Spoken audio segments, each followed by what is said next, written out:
ओम श्री परमात्मने नमः। ओम श्री गुरुभ्यो नमः। ओम श्री ऋषिभ्यो नमः। ओम सहना भवतु सहनौ भुनक्तु सह वीर्यं करवावहै तेजस्विनावधीतमस्तु मा विद्विषावहै। ओम शांति शांति शांति। सर्वेभ्यो नमः। देववाणी संस्कृतं यूट्यूब चलदृश्यं प्रति भवतां भवतीनां च हार्दं स्वागतम्। देववाणी संस्कृतम यूट्यूब चैनल में आप सभी का हार्दिक अभिनंदन है। मित्रों, हम निरंतर तर्क संग्रह पढ़ रहे हैं। तर्क संग्रह की हमने अभी तक आपको 41 कक्षाएं 41 क्लास को पढ़ा दिया है। ठीक है, आज हम तर्क संग्रह की 42वीं कक्षा को पढ़ेंगे। 42। ठीक है, इस श्रृंखला में आरंभ से लेकर के हम अंत तक संपूर्ण तर्क संग्रह विस्तार से पढ़ा रहे हैं। ठीक है, सभी परीक्षार्थियों को एवं जो स्वाध्याय की दृष्टि से पढ़ना चाहते हैं उन सभी के लिए ये उपयोगी है। तो यहाँ प्लेलिस्ट में एक कॉलम बना दिया है हमने, तर्क संग्रह। तो उस पर क्लिक करेंगे तो सभी वीडियोज आपको क्रमशः प्राप्त हो जाएंगे और कभी भी पढ़ लीजिएगा अपने अनुसार, अपने समय की अनुकूलता से चलिएगा। तो गत कक्षा में मैंने जो हम पंच हेत्वाभास पढ़ रहे थे, ठीक है, उन पंच हेत्वाभासों में से हमने गत कक्षा में आपको जो अंतिम पढ़ाया था वो पढ़ाया था सत प्रतिपक्ष हेत्वाभास। 5 हेत्वाभास है, यह हमने जाना था। एक सव्यभिचार, विरुद्ध और सत प्रतिपक्ष। 3 हेत्वाभास हमने पढ़ लिए। 2 हेत्वाभास और बचे हैं, उनको पढ़ेंगे। चलिएगा, तो अब क्रम में चौथा हेत्वाभास आता है असिद्ध हेत्वाभास। ठीक है, चलिए, जिन पाठकों ने पीछे की कक्षाएं नहीं पढ़ी हैं वो पीछे की कक्षाएं अवश्य पहले पढ़ें। ठीक है,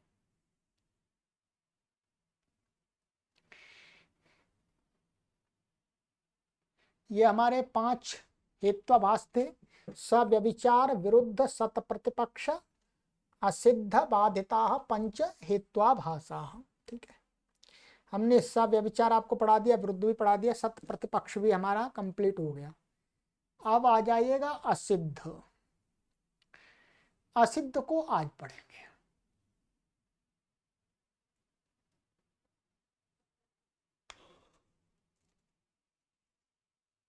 चलिएगा, ठीक है।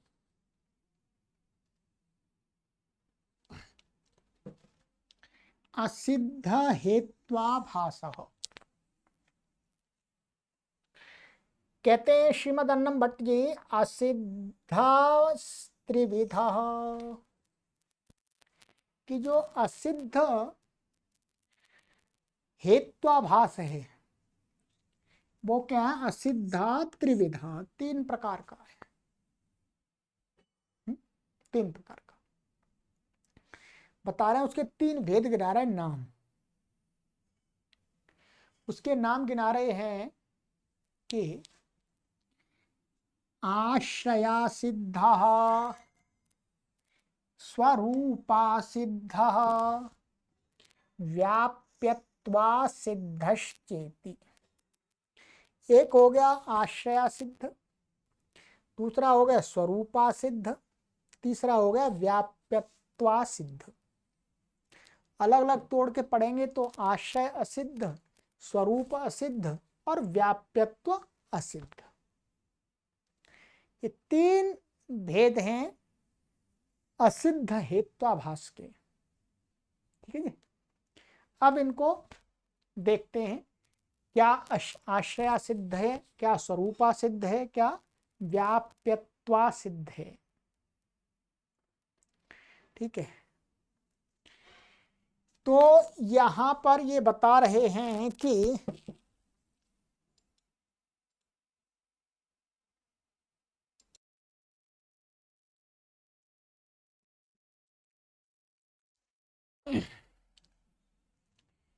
तो पहला है हमारा आश्रय असिद्ध हेत्वाभासः। तो आश्रया सिद्ध हेत्वाभास निरूपणम। आश्रय असिद्ध हेत्वाभास है, उसका निरूपण माने व्याख्यान। अब आचार्य कहते हैं कि भाई आश्रया सिद्धो यथा, कि आश्रय सिद्ध जो हेत्वाभास है, अर्थात हेतु है नहीं परंतु हेतु जैसा लगता है, तो कहते हैं यथा जैसे गगनारविंदम सुरभि अरविंदत्वात् सरोजारविंदवत्, कि गगनारविंदम सुरभि, यानी गगन माने आकाश, अरविंद माने कमल। जो आकाश का कमल है वो कैसा होता है, वो कैसा है, सुरभि माने सुगंधित है, उसमें से गंध आती है। ठीक है, ये स्थापना हो गई। स्थापना माने इसको सिद्ध करना है। उसका हेतु दिया है, क्या दिया, अरविंदत्वात्, क्योंकि जो कमल होता है उसमें खुशबू आती है, क्योंकि अरविंदत्वात् वो भी कमल है, और माने अरविंदत्वात् माने कमल होने के कारण से उसमें खुशबू आती है। जैसे कहते हैं अरविंदत्वात् सरोजारविंदवत्, जैसे सर माने तालाब में हमने कमल देखा, उसमें खुशबू आती है। तो इसलिए क्या है, जो आकाश वो गगन का जो सुरभि अरविंद है उसमें भी सुरभि है, क्योंकि वो भी कमल है। तो कहते हैं ये लग तो रहा है भाई, हेतु सही दिया उसने, ऐसा लग रहा है, हेतु लग रहा है कि भाई आकाश का जो कमल है उसमें भी गंध आती है। क्यों, क्योंकि इस धरती पर तो तालाब में उगने वाले अरविंद में खुशबू आती है, तो उसमें भी आती है। उसने का उदाहरण दे दिया, हेतु दे दिया। तो कहते हैं अत्र गगनारविंदम आश्रयः स च नास्तेव। भाई ये हेतु तो लग तो रहा है, पर सबसे पहली बात तो ये है कि ये जो आपने दिया हेतु कि तालाब जो अरविंदत्वात्, अरविंद होने से, अरविंद माने कमल होने के कारण से उसमें सुगंधी आती है। भाई गगनारविंदम आश्रय, जो गगन आकाश का जो कमल है उसका आश्रय माने उस गगनारविंदम आश्रय माने गगनारविंद है उसका जो जो आश्रय है। ये कहना चाह रहे हैं कि गगनारविंद तो जो आकाश का जो कमल है, और उसका आश्रय, आश्रय क्या है, गगन, क्या है, गगन। तो कहते हैं गगनारविंद है जो आकाश का कमल है, उसका आश्रय क्या है, आकाश। तो कहते हैं साचा नास्त्येव। भाई पहली बात तो उसका वो गगन है ही नहीं, आकाश तो है ही नहीं भाई। आकाश किसी का आधार नहीं है ऐसी उसका कमल का, क्योंकि तो आकाश तो बहुत सूक्ष्म है, सर्वव्यापक है वो तो क्या है वो गगन है, वो आकाश ही नहीं है, मैंने आकाश उसका आश्रय ही नहीं है, तो फिर वो कमल ही कहां से आया भाई। इसका मतलब तुमने जो ये बात कही कि गगनारविंदम सुरभि, सबसे पहला बात तो गगन है ही नहीं तो उसका फिर कमल कहां से हो जाएगा। तो ये जो हेतु दिया, हेतु अरविंद मन उसका आश्रय ही नहीं है, आश्रय ही सिद्ध नहीं है, तो फिर उसके उस अरविंद को सुरभि वाला कैसे सिद्ध करेंगे भाई। तुमने कह दिया हेतु दे दिया, उसका आश्रय सिद्ध है। तो कहते हैं अत्र गगनार अविंदम, और उसका जो आश्रय है सच्चा नास्ति एव, मान वो दोनों ही नहीं है, ना तो गगन, वो गगन का आकाश कमल है, ना वो उसका आधार जो आश्रय है जहां पर वो रहता है वो भी नहीं है, जो आकाश है ही नहीं। आकाश है ही नहीं का यहाँ पर तात्पर्य नहीं कि आकाश तत्व नहीं है, ये कह रहा आकाश उस गगन का आश्रय है ही नहीं, बनता ही नहीं वो। भाई आकाश में कोई चीज तो नहीं रहती, कोई आकाश में कोई कमल तो नहीं टिक सकता। तो कहा ये उसका आश्रय ही असिद्ध है, तो हेतु दिया उसका आश्रय ही असिद्ध है। तो ये क्या कहते हैं, तो इसलिए इस प्रकार का जो ये हेतु दिया था यहाँ पर, वो हेतु गलत ठहर गया। ठीक है, कमल होने के कारण से दिया था वो हेतु ही गलत होगा, क्योंकि उसका आश्रय ही नहीं है। माने गगनार अरविंदम इसको सिद्ध करने के लिए जो आप अरविंद कह करके अरविंदत्वात्, वो भी कमल होने के कारण से, तो वो उसका आश्रय नहीं है, इसलिए ये हेतु कैसा है, आश्रया सिद्ध है, माने हेत्वाभास है, ये हेतु नहीं चलेगा। ठीक है, ये बता दिया इन्होंने। अब कहते हैं स्वरूपा सिद्ध हेत्वाभास निरूपणम। स्वरूपा सिद्धो यथा, स्वरूपा सिद्ध हेत्वाभास क्या होता है, कहते हैं जैसे यथा शब्दो गुणश्चाक्षुषत्वात्। किसी ने कहा भाई शब्द हैं गुण हैं, क्या शब्द गुण हैं,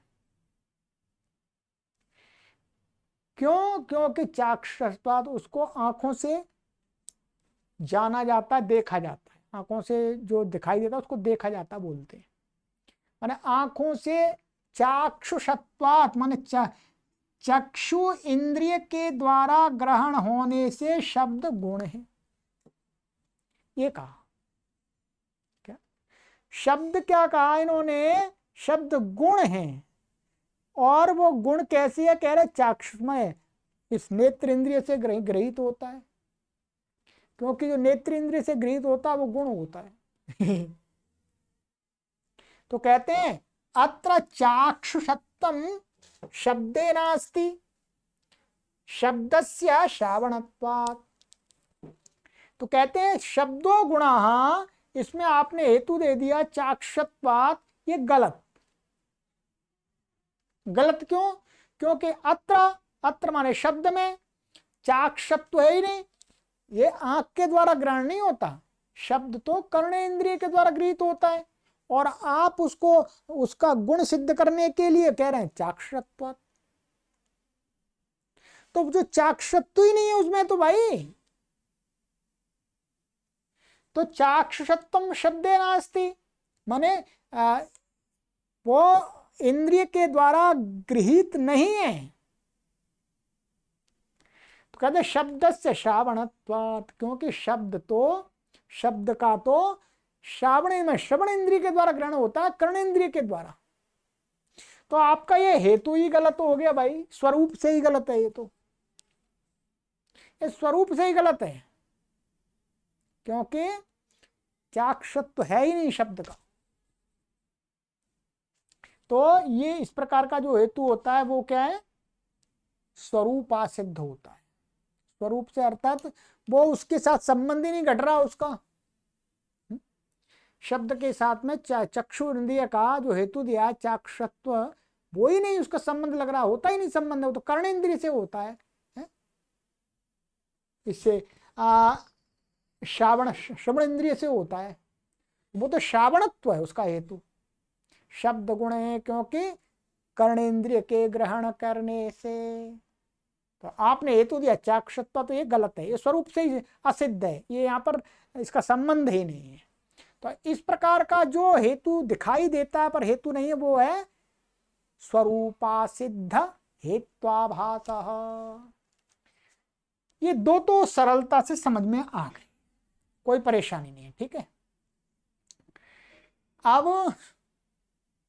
अब हमारा तीसरा हेतु है, इसमें थोड़ी सी आपको ताकत लगानी पड़ेगी ठीक है। हम पूरा प्रयास करेंगे आपको सरलता से समझाने के लिए, पर ये थोड़ा सा काफी समझने वाली बहुत अच्छी चीज है, समझिएगा पहले, ठीक है, घबराने की आवश्यकता नहीं है। व्याप्यत्वा सिद्ध हेत्वाभास, ये तीसरा है, ठीक है। जो असिद्ध में ये तीसरा है।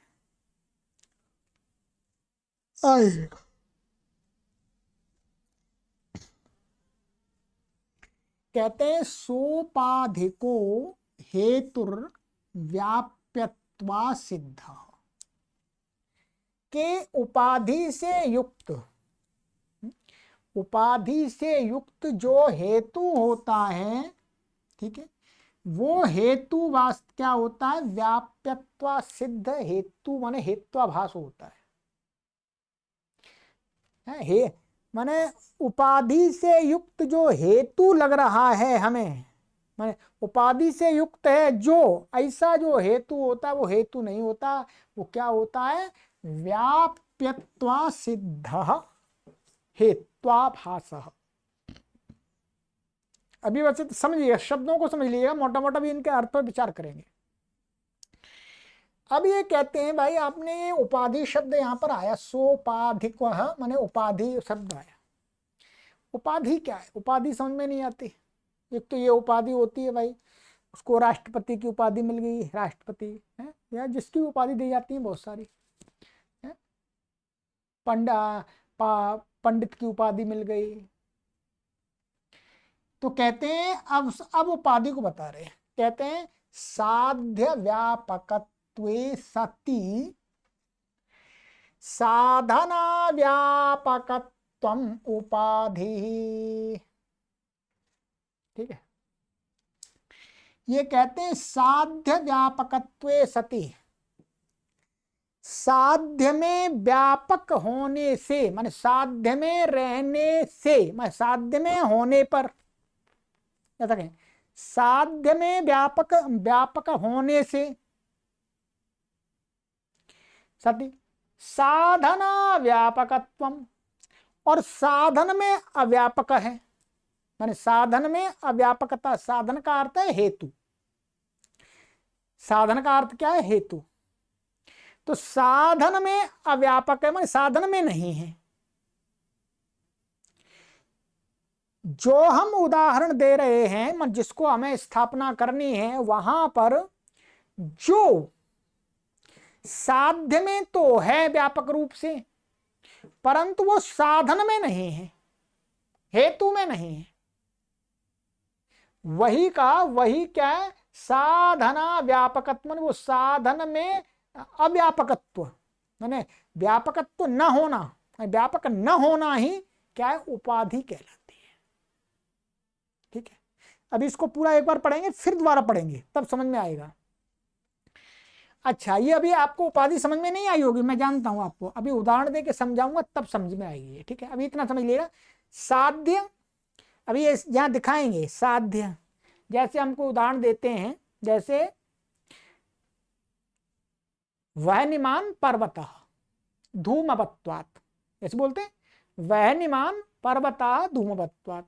तो क्या है वहनिमान, तो वहनी क्या है, अग्नि क्या है, यहां पर साध्य है, और साधन उसका हेतु क्या दिया हमने, धूमवत्ता, धूम होने के कारण से। तो धूम क्या हो गया, साधन हो गया, हेतु हो गया। ये तो पहले हमने कई बार पढ़ लिया है, ठीक है। परंतु यहां पर हमें वो हेतु में नहीं घटाना, हेतु को गलत ठहराना है, इसलिए यहां पर हम दूसरा साध्य बनाएंगे, दूसरा ही साधन बनाएंगे। तो इनका कहने का तात्पर्य यह है कि जहां पर हमें जो स्थापना कर रहे हैं, यानी किसी को हमें स्थापना में बताना है, अनुमान, तो कहते हैं साध्य व्यापकत्व सती, माने साध्य में तो व्यापक रूप से होने पर, साध्य के साथ तो उसका संबंध है, और साधन व्यापकत्व, साधन में नहीं है, साधन में नहीं है, तो वही क्या है, उपाधि। अब और समझा रहे हैं, अब कह रहे हैं ये साध्य व्यापकत्व क्या है भाई, इसको बताओ। तो कहते हैं साध्य समानाधिकरणात्यंता भावा प्रतियोगित्वम साध्य व्यापकत्वम।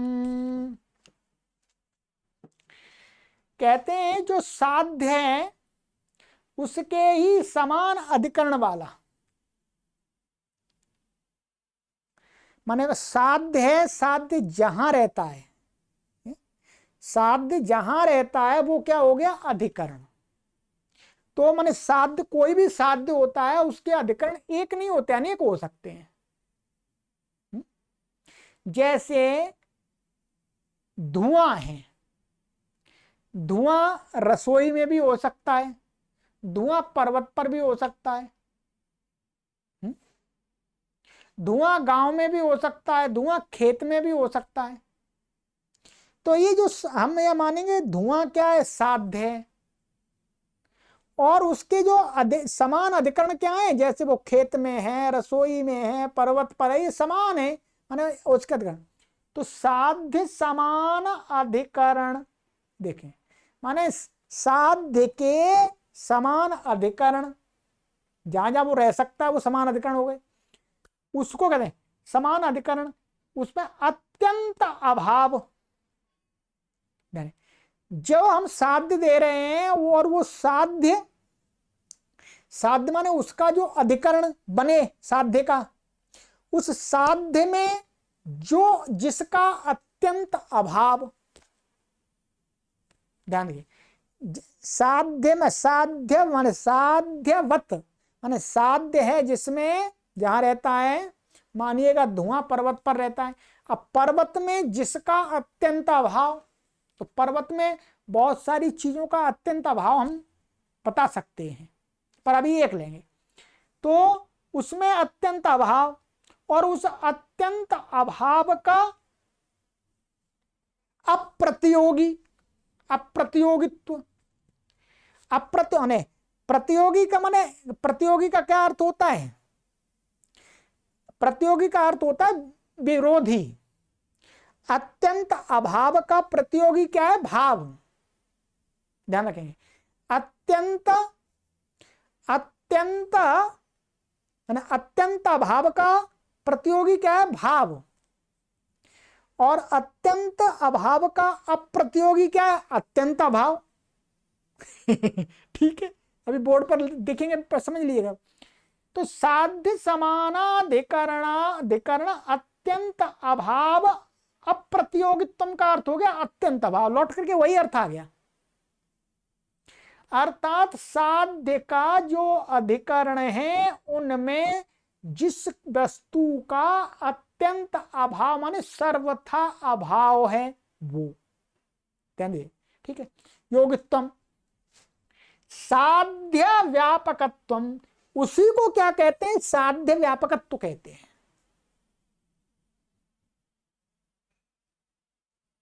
उसी को साध्य व्यापकत्व कहा गया है यहां पर, ठीक है। अब देखिएगा, साध्य व्यापकत्व का अर्थ हो गया, अच्छा ये हो गया। अब आगे चलेंगे।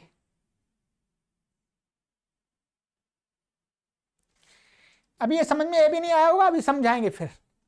अब साधन वन, अच्छा इसको देख लेते हैं पहले। चलिए, साधन वन निष्ठात्यंता भाव प्रतियोगित्वम साधना व्यापकत्वम। ठीक है, अब ये कह रहे हैं भाई आपने ये बताया कि ये तो साध्य व्यापकत्व पर चर्चा कर ली थोड़ी सी, अभी उदाहरण और देंगे। साधना व्यापकत्व क्या है? तो साधना व्यापकत्व का अर्थ है साधन अव्यापकत्व। तो कहते हैं साधनवत निष्ठ अत्यंत अभाव प्रतियोगित्वम साधना व्यापकत्व। साधन का अर्थ है हेतु। क्या? साधन का अर्थ क्या है? हेतु। और वो हेतु है जिसमें, मानिएगा अभी उदाहरण आगे देंगे कि पर्वतः धूमवान वहनिमत्वात्। तो वहां पर क्या है? वहनी को इन्होंने साधन बनाया। साधन, तो साधनवत, साधनवत माने है साधन है जिसमें, साधन का आधार। जैसे अभी हम अग्नि को यहां वो बनाएंगे हेतु, तो अग्नि का आधार क्या है? पर्वत। यहां पर और भी अनेक जगह हो सकती है।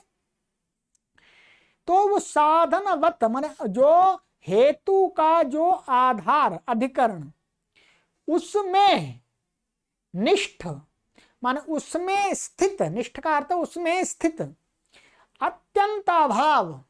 क्या? अत्यंत अभाव, सर्वथा अभाव। और उस अत्यंत अभाव का प्रतियोगित्व। क्या? उस अत्यंत अभाव का प्रतियोगी क्या हो गया? उसका होना, माने उसका होना। अत्यंत अभाव हम जिसका कह रहे हैं उसका होना ही क्या है? अत्यंत अभाव का प्रतियोगी है।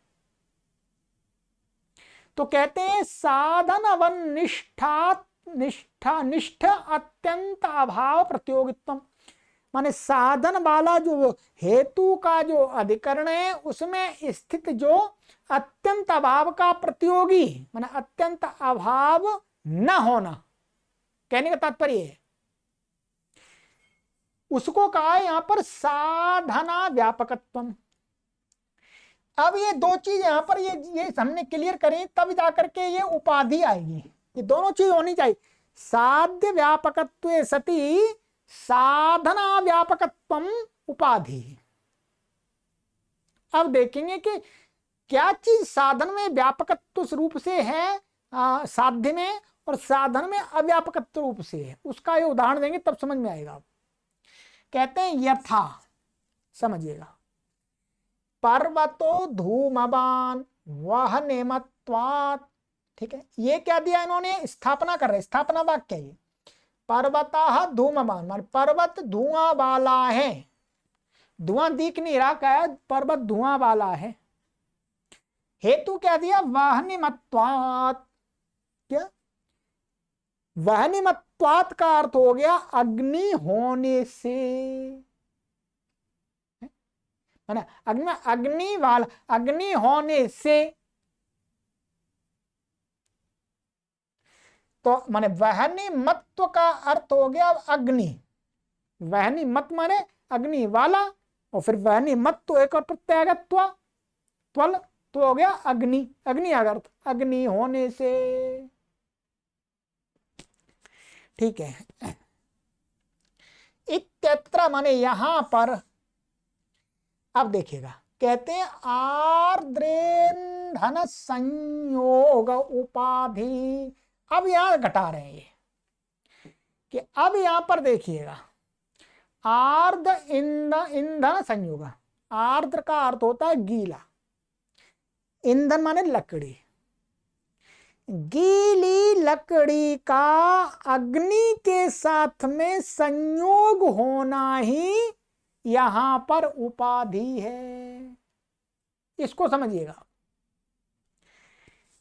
अब यहां पर हमको घटाना है। ठीक है, कहते हैं कि तथा ही, जैसे कि यत्र धूमस्तत्रांद्रेन्द्र ईंधन संयोग इति साध्य व्यापकता। जहां पर धूम है, धुआं है, वहां पर तत्र वहां पर आर्द्र आर्द्र माने आर्द्र है ना, नहीं है, गलत है क्या, आर्द्र ईंधन संयोग, गीली लकड़ी का संयोग, गीली लकड़ी का संयोग होना ही क्या है, साध्य व्यापकता है। माने साध्य में ये व्यापकता है, साध्य में, साध्य के साथ रहता है। ठीक है, साध्य क्या है यहां पर, धुआं, हम धुएं को कह रहे हैं, धूमवान पर्वत, धुआं है, धुआं वाला पर्वत है, मैं धुआं को बताना चाह रहे हैं। तो धुआं जहां होता है या जहां पर धूम होता है वहां पर अवश्य रूप से क्या, अवश्य रूप से क्या होता है, गीली लकड़ी का संयोग होता है, तभी धुआं होता है। अर्थात गीला जो गीला ईंधन, ईंधन किसी प्रकार का भी हो सकता है, ये तो हम लकड़ी का दे रहे हैं। गीला का मतलब हो गया, मतलब जिससे धुआं उत्पन्न होता है। प्राचीन काल में तो ऐसा पेट्रोल डीजल ये तो कोई चीज नहीं थी। ठीक है, तो लकड़ी का ही धुआं मुख्य रूप से कहा जाता था। तो गीली लकड़ी का संयोग होता है तब होता है। ठीक है, और कहते हैं यत्र तत्रार्द्रेन्धन संयोगो नास्ति, अयोगोलके आर्द्रेन्धन संयोगाभावादिति साधना व्यापकता, मन साधना व्यापकत्व। अब देखिएगा,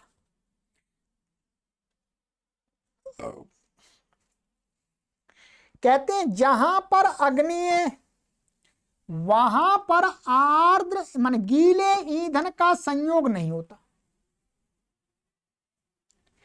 जहां पर अग्नि है, माने यहां ये कहना चाह रहे हैं कि जहां जहां धुआं है वहां वहां तो अवश्यम भावी आर्द्र ईंधन संयोग होता ही है। माने जहां जहां धूम, यत्र यत्र धूमः तत्र तत्र आर्द्र ईंधन संयोग, परंतु यत्र यत्र अग्नि तत्र तत्र आर्द्र ईंधन संयोग ऐसा नहीं होता। हाँ, कहीं पर तो अग्नि के साथ में आर्द्र ईंधन संयोग हो सकता है, परंतु हर जगह तो नहीं होता, हर जगह नहीं होता। कैसे बता रहे हैं, जैसे लकड़ी, कहीं पर पर्वत है वहां पर या रसोई आदि है, वहां पर धुआं देखा, धुआं के साथ अग्नि भी है, और धुआं कब हो रहा है, गीला माने गीली लकड़ी है। तो गीली लकड़ी माने आर्द्र ईंधन संयोग है अग्नि के साथ में, और वहां अग्नि भी है, आर्द्र ईंधन संयोग भी है, और धुआं भी है। ठीक है, धुएं के साथ तो आर्द्र ईंधन संयोग है ही, और अग्नि के साथ में भी मिल रहा है। परंतु ये आवश्यक नहीं है कि जहां जहां अग्नि हो वहां पर आर्द्र ईंधन संयोग हो।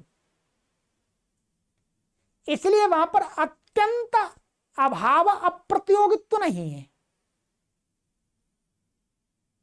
क्या बता रहे हैं, अत्यंत अभाव प्रतियोगित्व न है।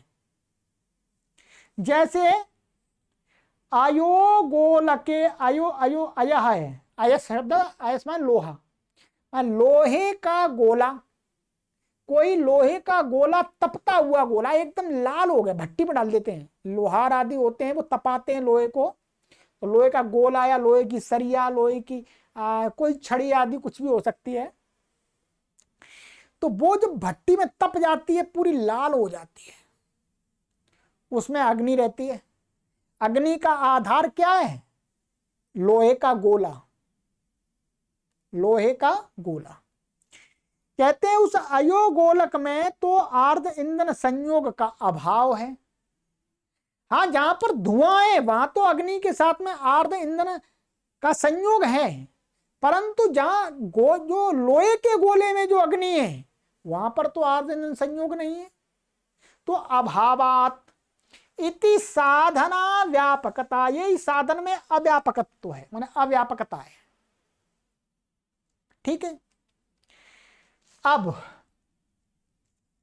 अब उसी पंक्ति को फिर दोहरा रही है ऊपर से।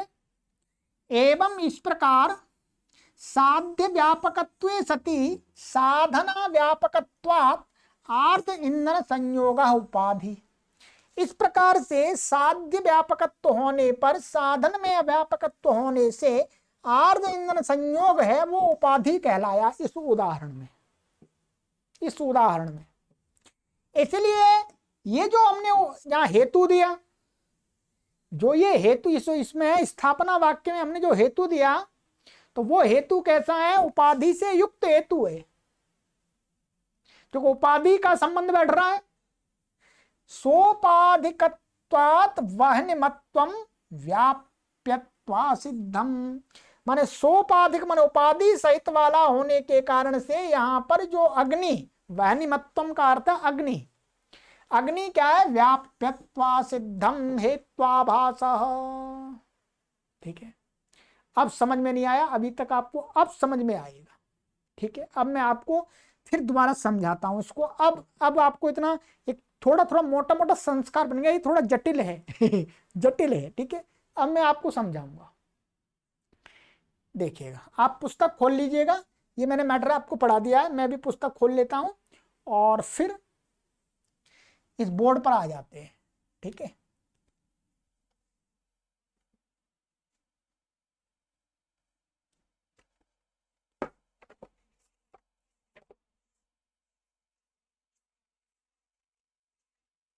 देखिए। ठीक है, पुस्तक खोल ली मैंने। अब यहां पर देखिएगा, यहां पर क्या दिया? एक ये जो उदाहरण दिया है इन्होंने यथा, ठीक है, पर्वतो धूमवान वहन मत्वात्, क्या? पर्वतो धूमवान वहन मत्वात्।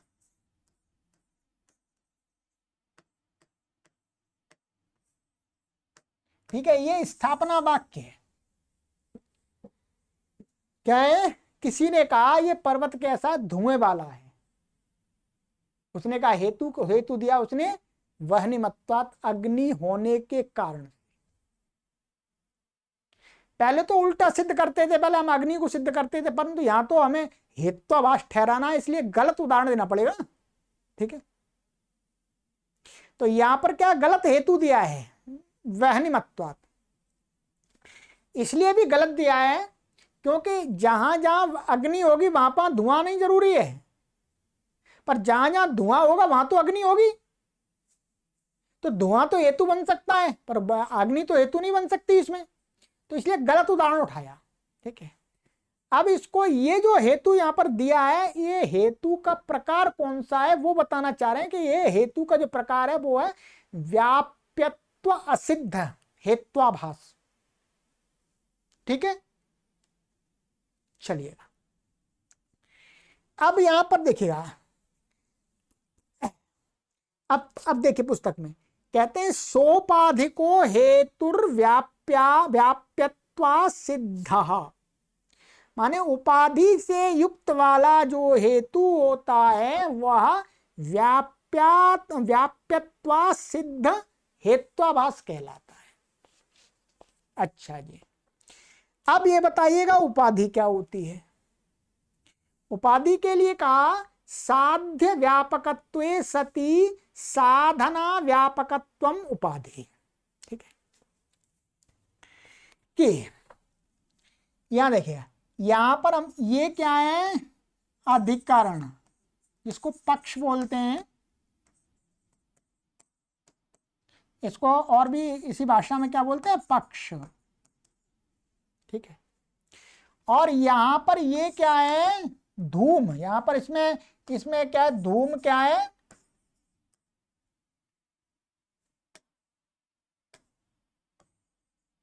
ये हो गया हेतु, वो साध्य।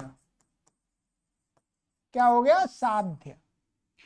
और ये क्या हो गई? यहां पर अग्नि, वाहनी कह सकते हैं, वहनी कह देते हैं, वाहनी।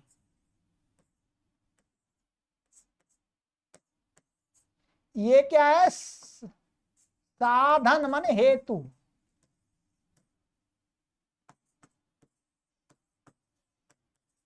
ठीक है, इसको समझिएगा। ये पक्ष हो गया, इसको अधिकरण भी कह सकते हैं। और ये धूमवान माने धूम, हमको धुएं वाला पर्वत है, अर्थात धुआं है, धुआं को बताना चाह रहे हैं। वहनिमत्वात् क्योंकि अग्नि होने के कारण से।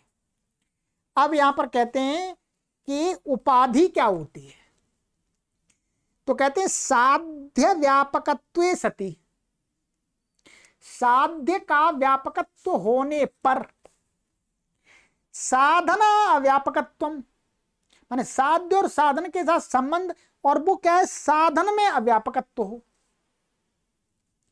अब देखिएगा, अब यहां पर था हमारा आर्द्र, ऐसा आर्द्रेन्धन संयोग, ठीक है, आर्द्रेन्धन संयोग, गीली लकड़ी का संयोग। यहां पर यह ध्यान देना है कि ये जो, ये इसको उपाधि माना है, इसको क्या है, उपाधि। इस उदाहरण में आर्द्र ईंधन संयोग क्या है, उपाधि। ध्यान रखेंगे, हर जगह नहीं है, हर जगह अपना अलग अलग बनेगा, जैसे जैसा उदाहरण होगा उसके अनुसार देखना पड़ेगा। यहां पर ये क्या बना है, उपाधि। ठीक है, अब ये कहते हैं साध्य व्यापकत्वे सति, साध्य क्या है, धूम। धूम में जब होता है तो क्या होता है, आर्द्र ईंधन संयोग होता है। इसका मतलब क्या हुआ, मानना आर्द्र ईंधन संयोग धूम में व्याप्त है, धूम के साथ में उसका व्यापकत्व का संबंध है। आर्द्र ईंधन संयोग क्या है, साध्य में व्यापकत्व रूप से है।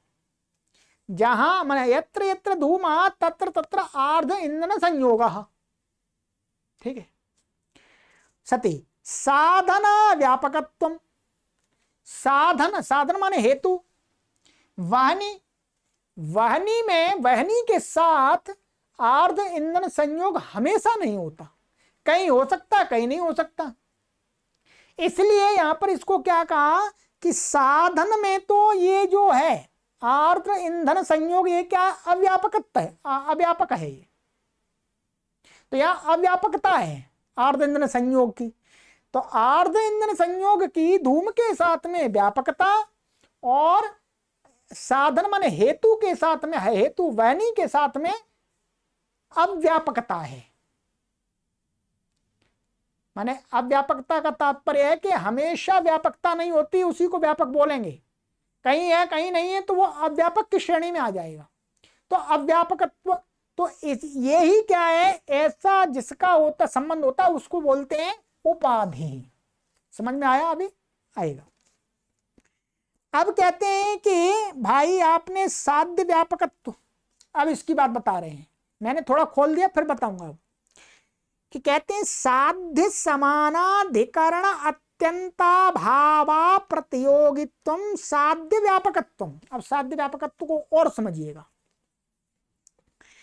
कि साध्य, जो साध्य व्यापकत्व क्या होता है, कहते हैं साध्य समानाधिकरण। देखिएगा, ये यहां पर क्या है, साध्य है, साध्य का अधिकरण क्या है, यहां पर पर्वत। क्या है, ये पर्वत है,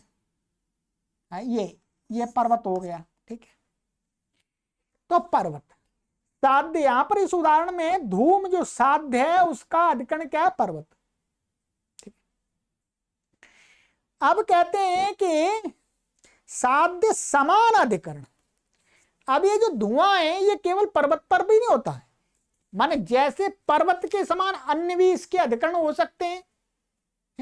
भाई ये यहाँ पर ये झोंपड़ी है, कहीं ये झोंपड़ी हमने बना दी है, ठीक है, ये झोंपड़ी, यहाँ पर भी धुआं निकल रहा है, धुआं हल्का हल्का धुआं निकल रहा है, ठीक है।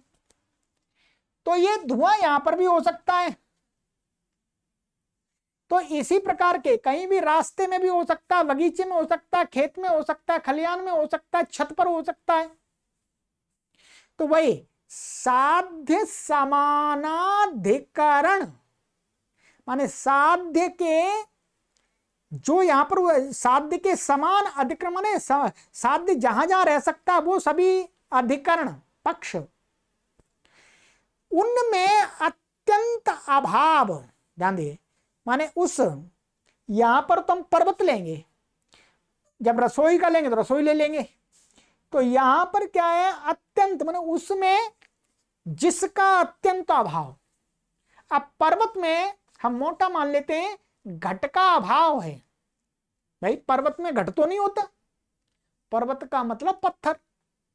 अब पत्थर में घट का, पट का, जल का, वायु का, इनका तो क्या अत्यंत अभाव है, कुछ भी ले सकते हैं इसमें से, अत्यंत अभाव है।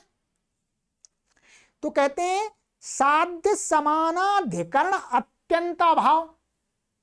तो माने पर्वत में साध्य के अधिकरण या पर्वत में अथवा साध्य के अधिकरण और भी हैं, उनमें जिसका हम अत्यंत अभाव देखते हैं।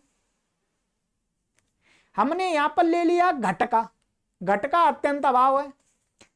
अब उस घट का कहते हैं अत्यंत अभाव और अप्रतियोगित्व। तो अत्यंत अभाव माने घट का अत्यंत अभाव क्या होगा, घट का अत्यंत अभाव होगा घट। ध्यान दीजिएगा, प्रतियोगी शब्द का अर्थ पहले भी हमने बताया, ये तो बता ही दिया है, इसमें पढ़ लिया है।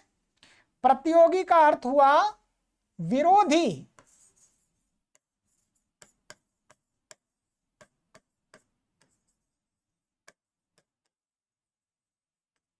ठीक है, विरोधी। तो यहां पर घट का अत्यंत अभाव घट होता है, पट का अत्यंत अभाव पट होता है, मनुष्य का अत्यंत अभाव प्रतियोगी। ध्यान दिए, घट का वो घट का अत्यंत अभाव का प्रतियोगी, थोड़ा बीच में शब्द छूट गया, घट के अत्यंत अभाव का प्रतियोगी घट होता है, ठीक है। पट के अत्यंत अभाव का प्रतियोगी पट होता है, ठीक है। इसको और समझ लीजिएगा, घट माने घटात्यंत भाव, ऐसा लिख देते, घटात्यंता भाव।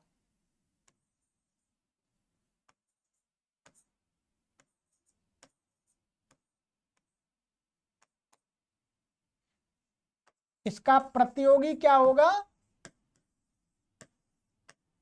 घट, ठीक है। घट के अत्यंत अभाव का प्रतियोगी घट होगा, पट के अत्यंत अभाव का प्रतियोगी पट होगा, मनुष्य के अत्यंत अभाव का प्रतियोगी मनुष्य होगा। जिसका हम अत्यंत अभाव कहते हैं तो वह ही उसका प्रतियोगी बन जाता है, ठीक है। हमने कहा घट का अत्यंत अभाव का प्रतियोगी क्या है, तो उत्तर क्या निकल के आएगा, घट ही है। घट के अत्यंत अभाव का प्रतियोगी उसका विरोधी वो घट की सत्ता होना है। ये समझ में आ गया आपको। अब इन्होंने क्या कहा, वहीं पर आ जाते हैं कि साध्य समानाधिकरणात्यंता भाव, प्रतियोगित्व नहीं कहा, अप्रतियोगित्व कहा।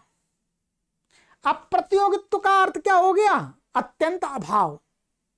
अत्यंत अभाव प्रतियोगी तो अत्यंत भाव हो गया, और अत्यंत अभाव का अप्रतियोगी क्या हो गया, अत्यंत अभाव ही हो गया। अब प्रतियोगी का भी उल्टा कर दिया ना ठीक है। तो क्या कहा कि साध्य समानाधिकरण अत्यंत अभाव अप्रतियोगित्व साध्य व्यापकत्व। ध्यान रखिएगा। यहां पर साध्य में आर्ध ईंधन संयोग है, ठीक है। तो आर्ध ईंधन संयोग का अप्रतियोगित्व क्या माने, आर्ध ईंधन संयोग के अभाव का माने अत्यंत अभाव का अप्रतियोगित्व क्या हुआ, आर्ध ईंधन संयोग। समझ लिए, इसमें काफी ये न्याय की भाषाएं घुमाते हैं कि साध्य समानाधिकरण में माने साध्य के अधिकरण में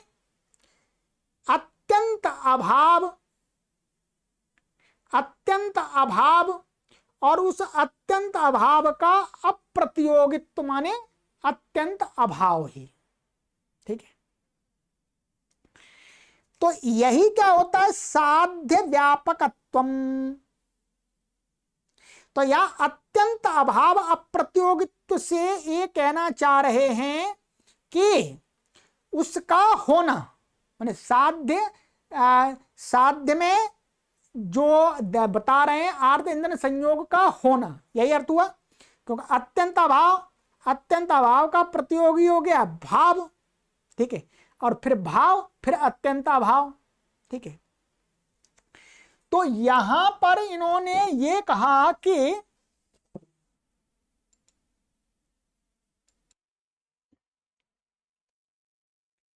हाँ, तो साध्य समानाधिकरण अत्यंत अभाव प्रतियोगित्व।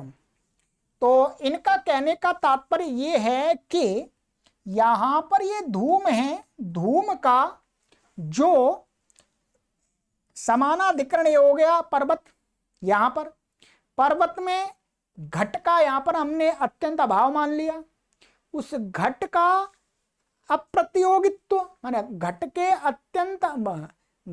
अत्यंत अभाव का अप्रतियोगित्व माने घट का सर्वथा अभाव। इसका मतलब घट का सर्वथा अभाव, परंतु दूसरा यहां पर आर्ध ईंधन संयोग है। वो कैसा है, वो ऐसा नहीं है,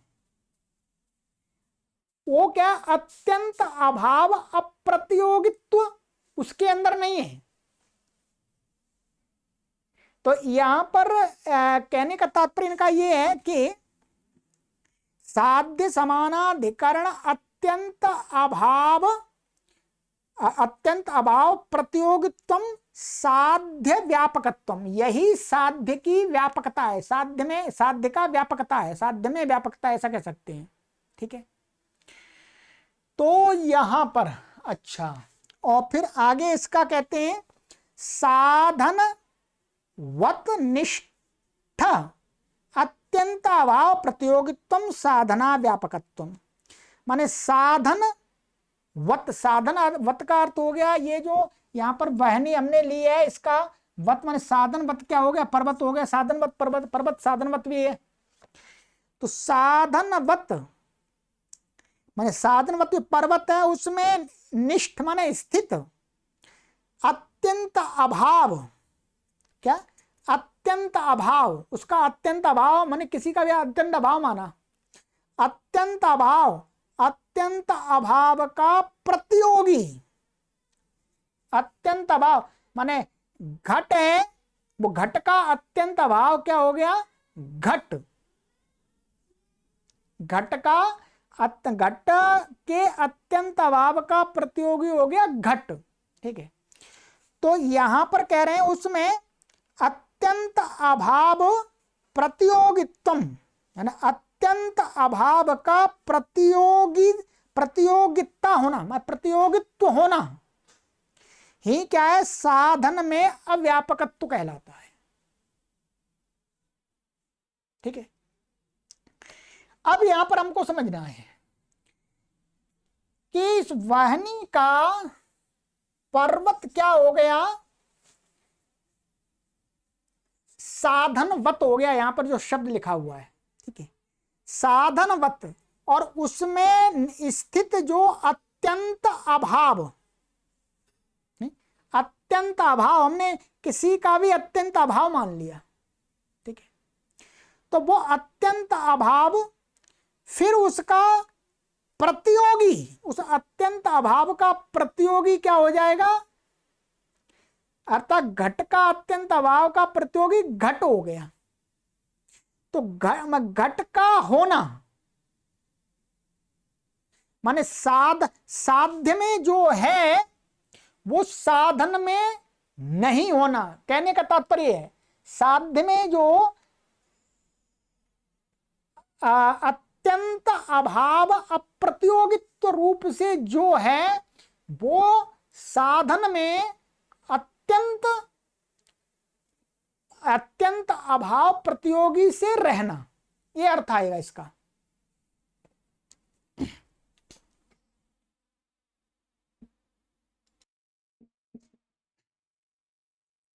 चलिएगा अब वहीं पर आते हैं, एक बार यहां देखते हैं।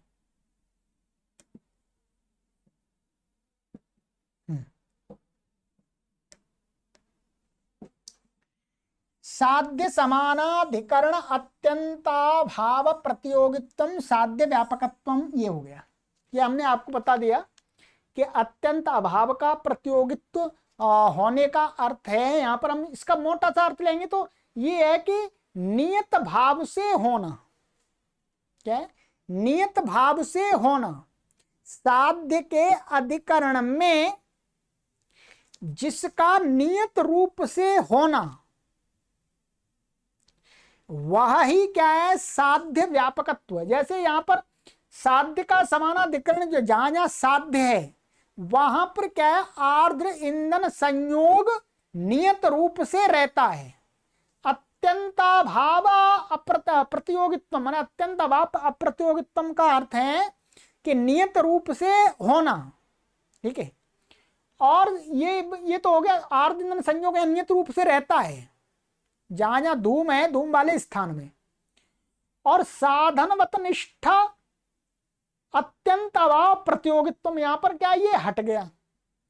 तो इसका ये अर्थ आएगा कि माने साधन जहां है, साधनवत माने साधन है जहां जिस अधिकरण में, उस अधिकरण में अत्यंत अभाव का प्रतियोगी, कहने का मतलब है नियत रूप से न रहना। माने उसमें जैसे मानिएगा अग्नि है, अग्नि पर्वत पर अग्नि है, वहां पर क्या है, धुआं हो रहा है, तो वहां तो अग्नि के साथ में आर्द्र ईंधन संयोग हो सकता है, अर्थात आर्द्र ईंधन संयोग पर्वत में है। और जब यदि कहीं पर जो लोहे का गोला है, ये बताया था अयोगोलके, जो लोहे का गोला है उसमें क्या अग्नि है, पर जो अग्नि का जो अधिकरण है उसमें आर्द्र ईंधन संयोग नहीं है। अर्थात नियत रूप से जहां जहां अग्नि का अधिकरण है वहां वहां नियत रूप से आर्द्र ईंधन संयोग नहीं रहता है। ठीक है, इसलिए यही क्या हो गया, साधन अव्यापकत्व माने हेतु में अव्यापकत्व, माने जिसका साध्य के माने अब इसका मोटा सीधा सा अर्थ करेंगे। ठीक है, कि साध्य के अधिकरण में नियत रूप से होना ही, जिसका होना है, होना होता है, उस होनेपन को ही क्या कहा जाता है, साध्य व्यापकत्व। और साधन के अधिकरण में, साधन के अधिकरणों में, हेतुओं के अधिकरणों में जो नियत रूप से नहीं होता है, कभी रहता है कभी नहीं रहता है, कहीं रहता है कहीं नहीं मिलता है, वह ही क्या होता है, साधन अव्यापकत्व। ठीक है, अब ये यहां पर घटा दिया, जैसे यथा पर्वतो धूमवान वाहनिमत्वात्, कि यहां पर जो पर्वत है ये भाई धूम वाला, ये प्रतिज्ञा वाक्य माने स्थापना वाक्य हो गया, क्योंकि अग्नि वाला होने के कारण से। अब कहते हैं आर्द्र ईंधन संयोग उपाधि, यहां पर क्या है, आर्द्र ईंधन संयोग उपाधि है, क्योंकि उसका वहनी के साथ में तो नियत मान वहनी के समान अधिकरणों में, वहनी जहां जहां रहती है वहां पर वो नियत रूप से नहीं रहता आर्द्र ईंधन संयोग। और धूम में नियत रूप से रहता है, अर्थात अत्यंत अभाव अप्रतियोगी रूप से रहता है। तो भाई तथा यत्र धूमा तत्र आर्द्र ईंधन संयोग इति साध्य व्यापकता है, तो साध्य की व्यापकता है।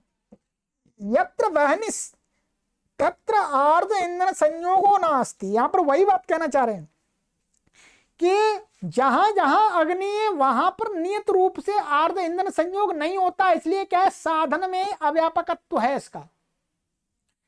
अयोगोलके आर्द्र ईंधन संयोगाभावादिति साधना व्यापकता, माने यही आर्द्र ईंधन के संयोग की अभाव होने से, क्योंकि यहाँ पर अग्नि तो है, अग्नि के आधार में यहाँ पर अग्नि का अधिकरण जो यहाँ पर लोहे का गोला है उसमें तो आर्द्र ईंधन संयोग नहीं है, नियत रूप से वहां पर आर्द्र ईंधन संयोग नहीं मिल रहा है अग्नि में, अग्नि के साथ, इसलिए क्या है, साधन में अव्यापकता हो गई।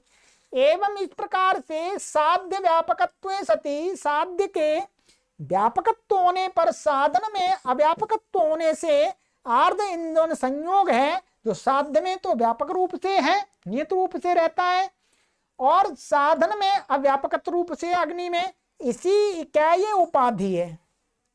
सोपाधिकत्वात् वहनिमत्वं व्याप्यत्वा सिद्धम, इसलिए सोपाधिकत्वात् माने उपाधि से युक्त होने के कारण से ये जो वहनिमत्व माने वहनी हेतु दिया है, वहनिमत्व वो क्या है, व्याप्यत्वा सिद्ध, ये हेतु नहीं बन सकता, ये हेत्वाभास है, व्याप्यत्व असिद्ध हेत्वाभास।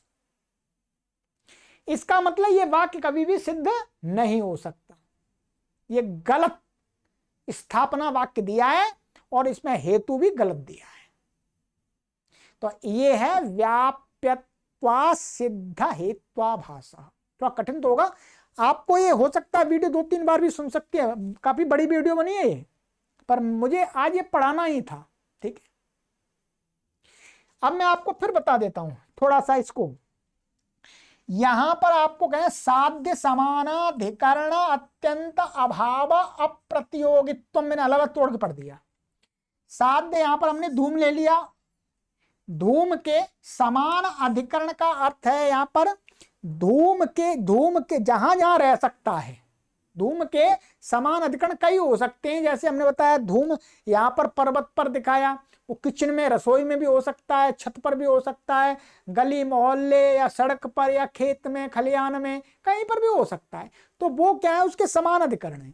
उन समान अधिकरणों में ध्यान रखेंगे, उन समान अधिकरणों में धूम के समान अधिकरणों में जब धूम हम साध्य बना रहे हैं तब वहां पर क्या है, अत्यंत अभाव प्रतियोगित्व का अर्थ है कि नियत रूप से रहना, नियत रूप से रहना ही क्या है, साध्य व्यापकत्व। यहां पर नियत रूप से रहना क्या है, आर्द्र ईंधन संयोग, अर्थात जहां जहां धुआं होगा जिस जिस स्थान में वहां पर आर्द्र ईंधन संयोग निश्चित रूप से होगा, ठीक है। बस अत्यंत अभाव अप्रतियोगित्व का आपको यह अर्थ लेना है। और यहां पर साधन वनिष्ठा अत्यंत अभाव प्रतियोगित्व, इसका अर्थ लेना है आपको कि जो साधन माने हेतु और हेतु के जो समान अधिकरण हैं, ध्यान देंगे यहां पर भी समान अपने आप आ जाएगा ऊपर से।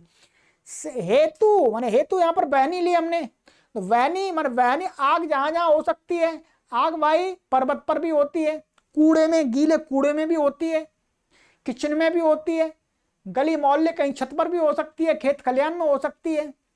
तो उसमें अत्यंत अभाव प्रतियोगित्व का अर्थ है वहां पर अनियत रूप से रहना,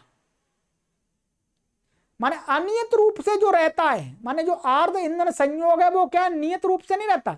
जहां जहां अग्नि है हर जगह नहीं होता, हाँ जहां पर गीली घास है, कोई पड़ा हुआ कूड़ा पड़ा हुआ है और जहां धुआं निकल रहा है तो वहां पर आर्द्र ईंधन संयोग है अग्नि के साथ।